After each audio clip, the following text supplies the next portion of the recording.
housing and the specifications of every house is dependent on capital. A person who earns 70,000 surely will not be expected, with due respect to the person, to live or stay in a place which is a high area. There are certain places which, by reason of government policies and provision, low-cost housing have been provided. Certainly, one challenge we have in our country today is the fact that we are unable to provide capital loans to individuals to be able to develop private properties. And that may actually stem from the fact that in Nigeria we lack database. These figures you're giving are figures which are speculative more in nature, and the fact that individuals are not necessarily be traced as to where they stay, data as to their personal information with respect to the issue of capital loans being given to them to develop their properties. The fact you stated earlier as to the fact that we have a lot of houses around the FCT with respect to those houses not being occupied. It's a fact. However, I think one policy which the government would imply to resolving some of these issues with respect to, for me, I had at the time proposed what I refer to as property tax. Now, this property tax, in my opinion, will be a tax that will be imposed on incorporated places. Houses which are occupied and pay lesser tax, while houses which are unoccupied, the owner of such properties will have to pay higher tax. This is more or less, in my opinion, an idea which could promote an opportunity where houses and the rates of housing could be a bit more reasonable for people to be able to occupy and get them. It's very important for us in Poland that the fact that we live in a free economy. Our economy is a free economy where people are free to peg prices on whatever property or whatever assets we have. The fact that we have a free economy has actually curtailed the issue of price controls. We have an economy where the government cannot necessarily control the pricing of items because individuals are free to source funds for where they wish to source these funds, build, develop, and sell. Now, where these individuals go to take some of this capital or loan from, or facilities from, are places where the interest rates are quite high. So you don't expect sometimes people who develop, who have assessed facilities or loans from particular organizations, upon obtaining such facilities, build to come and now give it out at correct prices when they are in for business.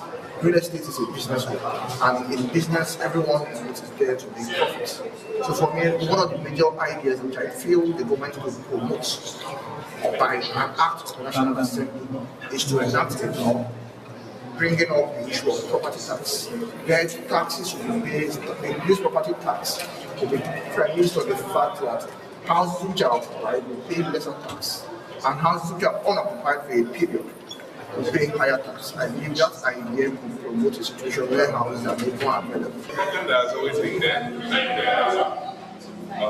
it might continue to be there because developers are trying, the government is trying. However, there's a pertinent issue, which is the cost of construction. That's really what is keeps widening the gap.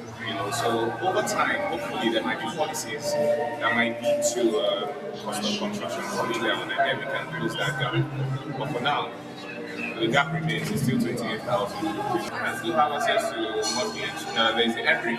And I know that a lot of the mortgage banks are actually giving out those mortgages. However, I think the main issues with people, the people going for the mortgages are low because maybe they have other issues because of the economic situation rather than going to get a mortgage. So I think that's the issue. But I know of a lot of people that have taken advantage of the leverage. Encourage manufacturing. Currently, steel is not manufactured in Nigeria. Still represents a large cost of a large figure in the cost of construction. Reinforcements. So reinforcement, there is no glass production in the country at the moment. So the government implement policies that would encourage private sector people to go into manufacturing of glass and manufacturing of steel. So there is a lot of work around that aspect, and I like the Aliko Dangote is trying with their cement, but there are a lot of factors that are affecting construction costs that really need to be addressed by the private sector. through the encouragement of the government. So important that we're able to bring the stakeholders within the ecosystem, the value chain of real estate in Nigeria together in Abuja here. And the great conversation that we have had inside the room this morning is quite awesome. And I think this is just the next big thing within the real estate industry in Nigeria. So simply, I'm quite impressed. We have the housing deficit in Nigeria. No doubt about that. Governments cannot do everything, and that is why the private sector is also coming into that space to bridge the gap, to bridge that gap. And I think since Cynosure doing some amazing job within Abuja is actually the right thing to do. So government cannot do it all, and that is why the private sector is coming in. And it's a great and amazing thing that the team is doing. For this country, the issue of housing deficit has always gone on an increasing level. So far, it's 28 million on paper, but even more. The way forward, of course, is the inclusion of private sector. Over time, governments saw the opportunity and they brought in the private sector to help with the issue of housing deficit. So the private sector itself has to make more effort in ensuring that this deficit reduces by also having what they call inclusionary zoning. Now, inclusionary zoning talks about how the private sector, in their own way of trying to improve on the housing deficit, will make provision for where low-income and medium-income owners can have these houses affordable for themselves.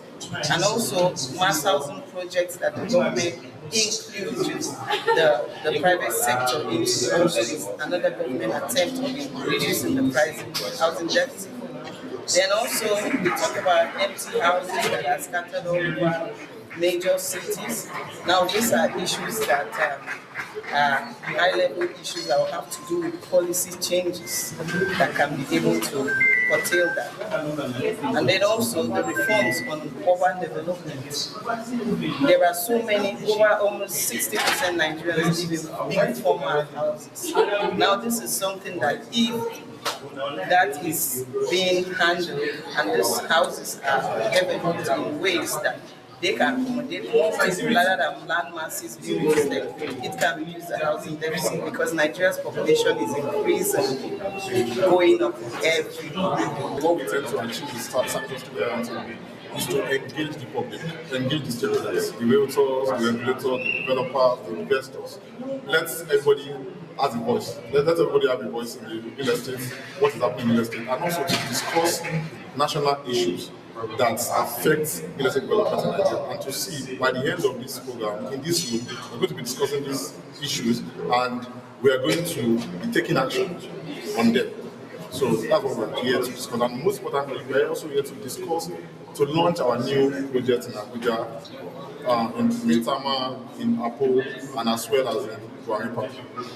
Our own idea of real estate is to give accessibility, to provide housing for everybody in any income bracket, right? So if you are any lower, if you are any higher, the kind of real estate that we are doing is to ensure that everybody has house, everybody has shelter. These are basic things, right? So that's why even from our pricing, we have lower pricing, and to ensure that we capture everybody. And also we have flexible payment plan to ensure that everybody is convenient and comfortable with paying for real estate and ensuring that they get the house of their dreams. For an average person that earns 7,000 minimum wage in Nigeria, we have projects that we have launched that we are even currently still selling as low as 700,000, even with payment plan in this Abuja in Kuje, right?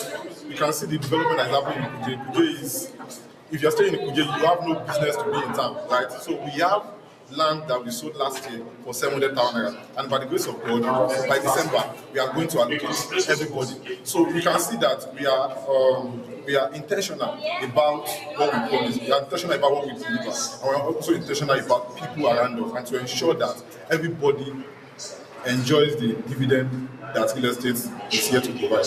Okay, talking about the dividends, you've seen that there's housing constraints that have brought some of these building materials. You have one of your guest speaker here that stated that some of the materials are being imported. How do you intend? Because My advice to Nigeria in this regard is that if you are sourcing material, right, we should also encourage the local market to ensure that we patronize the local market in what we are doing. This is how we can collectively build the nation. This is how we can collectively move Nigeria forward, right? By also looking at local people in local market.